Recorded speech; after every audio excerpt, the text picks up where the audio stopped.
हमारे साथ श्री रघुनाथ तो किस बात की चिंता, हमारे साथ श्री रघुनाथ तो किस बात की चिंता। शरण में रख दिया जब माथ तो किस बात की चिंता। सभी को सादर प्रणाम। ओम अज्ञानातिमिरन्धस्य ज्ञानाञ्जनशलाकया चक्षुरुन्मीलितमेन तस्मै श्री गुरुवे नमः। नमो विष्णुपादाय कृष्णपृष्ठाय भूतले श्रीमते भक्ति वेदांत स्वामिनीति नामने। नमस्ते सरस्वते देवी गौरवाणी प्रचारिणे निर्विशेष शून्यवादी पाश्चात्य देश तारिणे। हे कृष्ण करुणा सिंधु दीन बंधु जगतपते गोपेश गोपिका कांता राधा कांता नमस्तुते। तप्त कांचन गौरांगी राधे वृंदावनेश्वरी विश्वानुसुते देवी प्रणमामि हरिप्रिये। हरे कृष्णा कृष्णा कृष्णा हरे हरे, हरे राम राम राम हरे हरे। शिला प्रभुपाद की जय। रामं लक्ष्मण पूर्वजं रघुवरं सीतापति सुंदरम काकुत्स्थं करुणामयं गुणनिधि विप्रियं धार्मिकं राजेन्द्रं सत्यसंधं दशरथतनयं श्यामलं शान्तमूर्ति वन्दे लोकाभिरामं रघुकुलतिलकं राघवं रावणारि। दक्षिणो लक्ष्मणो धन्वी वामतो जानकी सुभा पुरतो मारुति यस्य तं नमामि रघुत्तमं। रामाय रामचंद्राय रामभद्राय वेदसे रघुनाथाय नाथाय श्री सीतापतये नमः। सियावर रामचंद्र की जय, पवन सुत हनुमान की जय।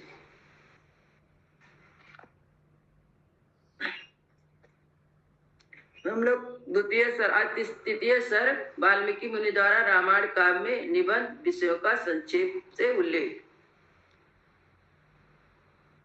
हम लोग द्वितीय सर्ग का पाठ हो चुका है। तृतीय सर्ग में तीसरे सर्ग का पाठ करेंगे, तीसरा अध्याय।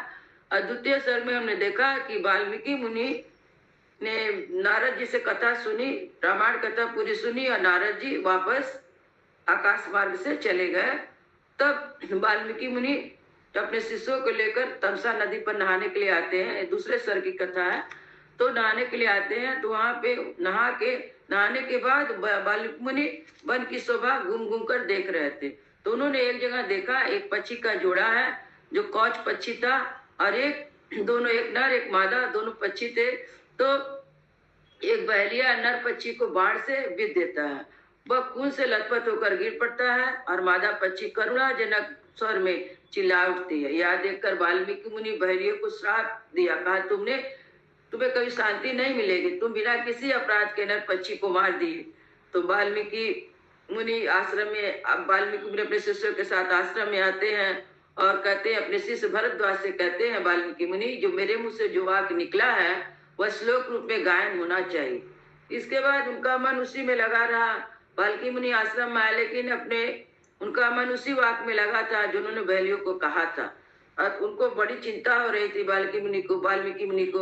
उसी समय ब्रह्मा जी उनके आश्रम में आते हैं और वाल्मीकि जी उनका आदर करते हैं और उनको बैठाते हैं। तो ब्रह्मा जी भी वाल्मीकि जी को अपने सामने बोलते हैं, बैठने के लिए बैठते हैं। उसके बाद वाल्मीकि मुनि अपनी सारी बात बताते हैं जो उनके मन में चिंता हो रही थी। तो ब्रह्मा जी कहते हैं कि मेरी प्रेरणा से ही, मैंने प्रेरणा दी थी, इसीलिए तुम्हारे मुंह से ऐसा वाक्य निकला है। और तुमने सुना है वह चरित्र रूप में उसका रामचरित वर्णन करो, राम जी का जो चरित्र है उसका वर्णन करो। ब्रह्मा जी ने कहा कि जब तक तुम्हारी बनाई हुई श्री राम कथा का लोक में प्रचार रहेगा तब तुम इच्छानुसार ऊपर नीचे मेरे लोक में निवास करोगे। तब वाल्मीकि मुनि ने 24,000 श्लोकों से युक्त रामायण काव्य की रचना की। हरे कृष्णा। अभी हम लोग तृतीय सर्ग का पाठ करेंगे। वाल्मीकि द्वारा रामायण काव्य में निबंध विषयों का संक्षेप से उल्लेख। सुत्वा वस्तु समाग्रह तदार्थ अर्थम सहितम हितम व्यक्तम अन्वेषेते भूयो यत् वृतम तस्य धीमता। नारद जी के मुख से धर्म अर्थ और काम रूपी फल से युक्त हितकर तथा प्रकट गुप्त संपूर्ण रामचरित का जो रामायण महाकाव्य की प्रधान कथा वस्तु था, सुनकर महर्षि वाल्मीकि जी बुद्धिमान श्री राम जी के उस जीवन वृत्त का पुनः भली भांति साक्षात्कार करने के लिए प्रयत्न करने लगे। अब उनको ध्यान में देख, जो नारद जी से उन्होंने सुना था उसको अब ध्यान लगा के देख रहे हैं वाल्मीकि मुनि जी। उपविश्योदकं सम्यक् मुनि शिष्ट्वा कितांजलि प्राचीन अग्रेषु दर्वेषु धर्मेणावेशते गति। वे पूर्व अग्रह कुशा के आसन पर बैठ गए और विधिवत आचमन करके हाथ जोड़कर स्थिर भाव से स्थित योग में समाधि के द्वारा श्री राम आदि के चरित्रों का अनुसंधान करने लगे। राम लक्ष्मण सीता वीराज्ञा दशरथेन च सभाएण साराष्टे यत् प्राप्तं तत्र तत्वता हसितं भासितं चैवागति यावाच्च चेष्टितं तत्सर्वं धर्मवीरेण यथावश्यं प्रपश्यति। श्री राम लक्ष्मण सीता तथा राज रानियों सहित राजा दशरथ से संबंध रखने वाली जितनी बातें थी, हंसना बोलना चलना और राजपालन आदि जितनी चेष्टाएं हुई, उन सब का महर्षि ने अपने योग धर्म के बल से भली भांति साक्षात्कार किया। स्त्री तथा यत् प्राप्तं चरता वने सत्य संदेन रामेण तत्सर्वं चान्यवगच्छत। सत प्रतीक श्री रामचंद्र जी ने लक्ष्मण और सीता जी के साथ वन में विचरते समय जो जो लीलाएं की थी वे सब उनकी दृष्टि में आ गई। तथा पश्यति धर्मात्मा तत्सर्वं योगम अस्थितः पुरा यत्र तत् निर्वृत्तं पाणवामलकं यथा। योग का आश्रय लेकर उन धर्मात्मा महर्षि ने पूर्व काल में जो जो घटनाएं घटित हुई थी उन सबको वह हाथ पर रखे हुए आंवले की तरह प्रत्यक्ष देखा। तत्सर्वं तत्वतो दृष्ट्वा धर्मेण सहस महामति अभिरामस्य रामस्य तत्सर्वं कुतुमुता। सबके मन को प्रिय लगने वाले भगवान श्री राम के संपूर्ण चरित्र का समाधि के द्वारा यथार्थ रूप से निरीक्षण करके महान बुद्धिमान महर्षि वाल्मीकि ने उन सबको महाकाव्य रूप देने की चेष्टा की। कामर्थम गुणाशय युक्तम धर्मार्थ गुणा विस्तरम समुद्रमिव रत्नाढ्यम सर्वसुति मनोहरम सायता कचितं पूर्वं नारदेन महात्मना रघुवंश चरितम चकार। भगवान मुनि महात्मा नारद जी ने पहले जैसा वर्णन किया था उसी के क्रम से भगवान वाल्मीकि मुनि ने रघुवंश विभूषण श्री राम के चरित्र विषय रामायण काव्य का निर्माण किया। जैसे समुद्र सब रत्नों की निधि है, उसी प्रकार यह महाकाव्य गुण अलंकार एवं ध्वनि और रत्नों का भंडार है। इतना ही नहीं, यह संपूर्ण स्तुतियों के सारभूत अर्थ का प्रतिपादन होने के कारण सबके कानों को प्रिय लगने वाले तथा सभी के चित्त को आकृष्ट करने वाला है। यह धर्म अर्थ काम मोक्ष रूपी गुणों से युक्त इसका विस्तार पूर्वक प्रतिपादन एवं दान करने वाला है। जन्म रामस्य सुमहद्वीर्यं सर्वानुकूलतां लोकस्य प्रियतां शांतिं सौम्यतां शांतशीलतां। श्री राम के जन्म, उनके महान पराक्रम, उनकी सर्वानुकूलता, लोकप्रियता, क्षमा, समभाव तथा सत्यशीलता का इस महाकाव्य में महर्षि ने वर्णन किया। नाना चित्र कथाश्चान्या विश्वामित्र सहायने जानकस्या जानकय्यस्या विवाहं च धनुषच्चा विभेदनम। विश्वामित्र जी के साथ श्री राम लक्ष्मण के जाने पर जो उनके द्वारा नाना प्रकार की विचित्र लीलाएं तथा अद्भुत बातें घटित हुई उन सब का इसमें महर्षि ने वर्णन किया। श्री राम द्वारा मिथिला में धनुष तोड़े जाने तथा जनक नंदनी सीता और उर्मिला आदि के विवाह का भी चित्रण किया। राम राम विवादम च गुणान दशरथे तथाभिषेकम रामस्य कैकेय्या दुष्ट भावताम विघाता अभिषेकस्य रामस्य विवासनम राज्ञा शोकं विलापं च परलोकस्य आश्रयं प्रकीर्तीनां विवादं च प्रकीर्तीनां विसर्जनं निषादधिप संवादं सूतोपवर्तनं यथा। श्री राम परशुराम संवाद, दशरथ नंदन श्री राम के गुण, उनके अभिषेक, कैकेयी की दुष्टता, श्री राम के राज्याभिषेक में विघ्न, उनके वनवास, राजा दशरथ के शोक विलाप और परलोक गमन, प्रजाओं के साथ विषाद, साथ जाने वाली प्रजाओं के मार्ग को छोड़ने, निषाद राजगु के साथ बात करने तथा सूत सुमंत का अयोध्या लौटाने आदि का भी उल्लेख किया है।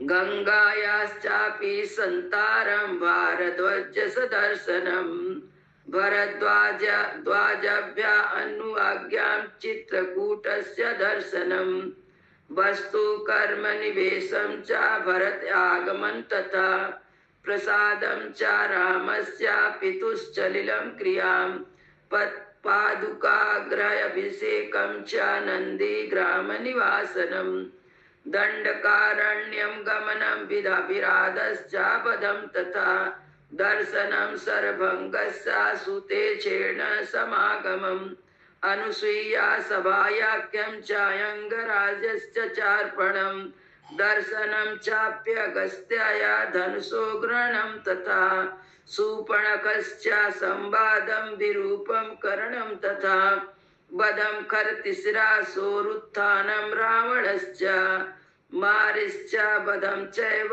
वैदेह्यहरणं तथा रावणश्च विलापं च गिरिराज निवर्हणम् कंबदर्शनं चैव पंपायास चापि दर्शनं सबरी दर्शनं चैव फलमूलासनं तथा प्रलापं चैव पंपायां हनुमद्दर्शनं तथा ऋष्यमूकस्य गमनं सुग्रीवेण समागमं प्रत्युत्पादनं सांख्यं बलिसुग्रीव विग्रहं बलिप्रमथनं चैव सुग्रीव प्रतिपादनं ताराविलापनं समया वर्षरात्र निवासनं कोपं राघवसिंहस्य बलानामुपसंग्रहं दिशा प्रस्थानं चैव पृथ्वीव्यास च निवेदनम् अंगुलीयकदानं च ऋक्षस्य बिलदर्शनं पयोपवेशनं चैव सम्पातिश्चापि दर्शनं पर्वतारोहणं चैव सागरस्यापि लङ्घनं समुद्रवचनश्चैव मैनाकश्च दर्शनं राजसीतर्जनं चैव छायाग्रहणं दर्शनं सिंहिकायश्च निधनं लङ्कामलयं दर्शनं रात्रो लंका प्रवेशं च एकासापि विचिन्ततम् आपान भूमि गमनारोध्यस्य दर्शनम्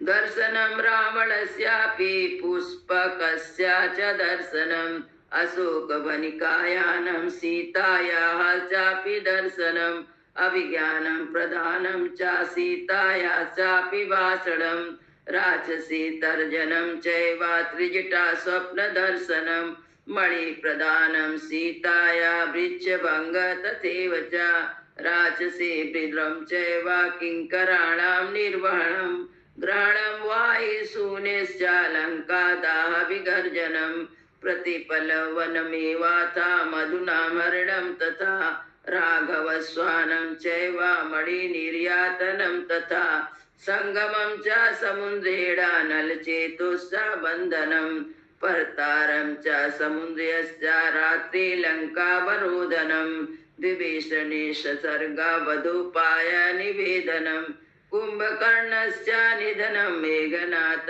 निवर्णनं रावणस्य विनाशं च सीतावाप्तिमरे पुरे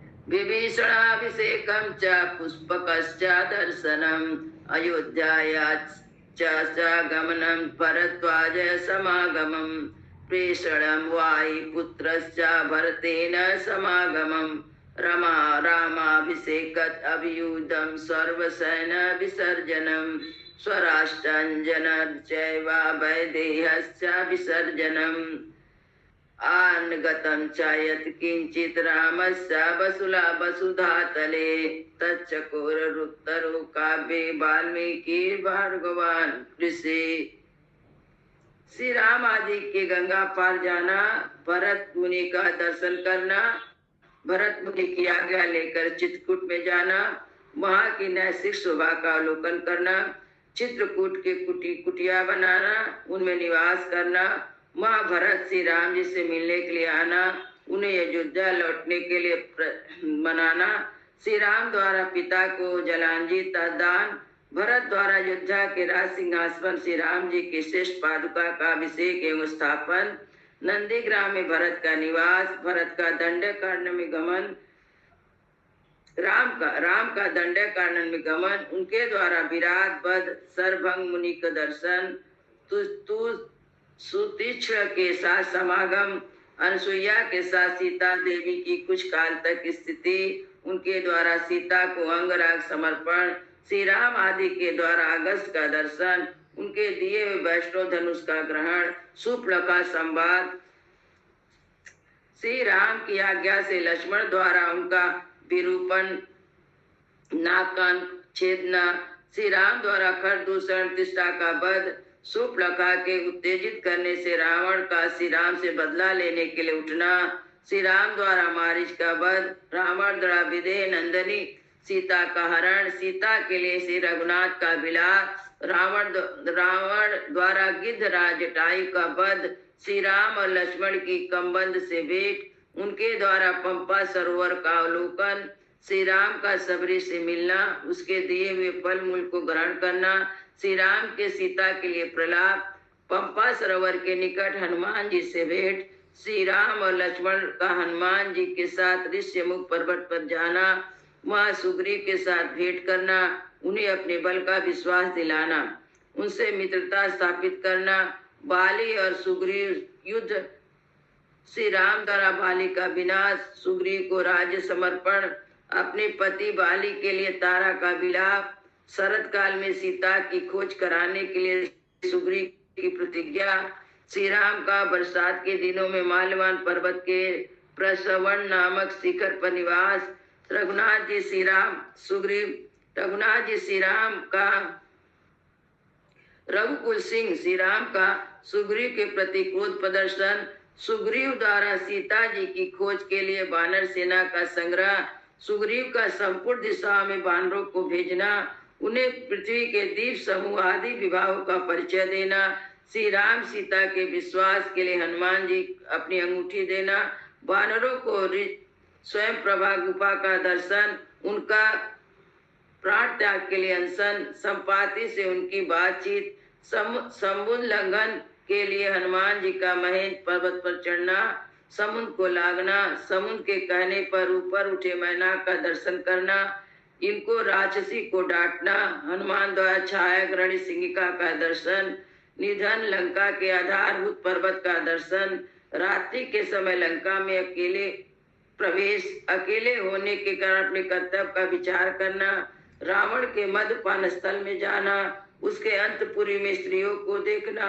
हनुमान जी का रावण को देखना, पुष्पक विमान का निरीक्षण करना, अशोक वाटिका में जाना, सीता जी के दर्शन करना, पहचान के लिए सीता जी को अंगूठी देना, उनसे बातचीत करना, राक्षसी द्वारा सीता को डांट फटकार, त्रिजटा को श्री राम के लिए शुभ सूचक स्वप्न का दर्शन, सीता जी हनुमान जी को चूड़ामणि प्रदान करना, सीता जी का हनुमान जी को चूड़ामणि प्रदान करना, हनुमान जी का अशोक वाटिका के लिए विष को तोड़ना, राक्षसियों को भगाना, रावण के सेवकों का हनुमान द्वारा संहार, वायुनंदन हनुमान का बंदी होकर रावण की सभा में जाना, उनके द्वारा गर्जन और लंका दाफी लौटती बार समुद्र को लागना, वानरों का मधुवन में आकर मधुपान करना, हनुमान जी श्री राम जी को आश्वासन देना और सीता जी की दी हुई चूड़ामणि समर्पित करना, सेना सहित सुग्रीव के साथ श्री राम की लंका यात्रा के समय समुद्र से भेंट,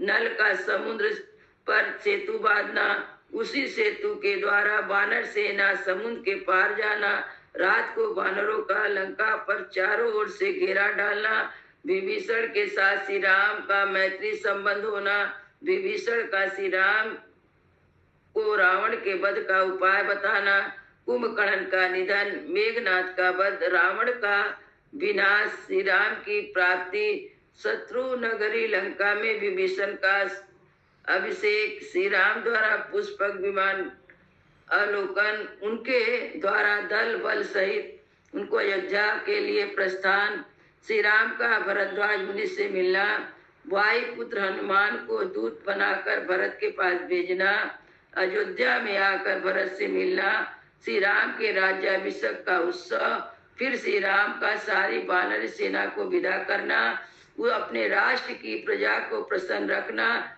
उनकी प्रसन्नता के लिए विदेह नंदिनी सीता को वन में त्याग देना इत्यादि वृत्तांत को एवं इस पृथ्वी पर श्री राम ने जो कुछ भविष्य विचरित था उस सबको भगवान वाल्मीकि मुनि अपने उत्कृष्ट महाकाव्य में अंकित किया है। इत्यर्थ श्रीमद् रामायणे वाल्मीकि आदि का बालकांड तृतीय सर्गा। इस प्रकार वाल्मीकि निर्मित रामायण आदि काव्य के बालकांड में तीसरा सर्ग पूरा हुआ। मंगल भवन मंगल हारी, द्रवहु सो दशरथ अजीर बिहारी, राम सिया राम जय जय राम, राम सिया राम जय जय राम। श्यावर रामचंद्र की जय, पवन सुत हनुमान की जय, बोल भाई सब भक्तों की जय, बोल भाई सब संतों की जय। जय जय सीताराम, जय जय सीताराम।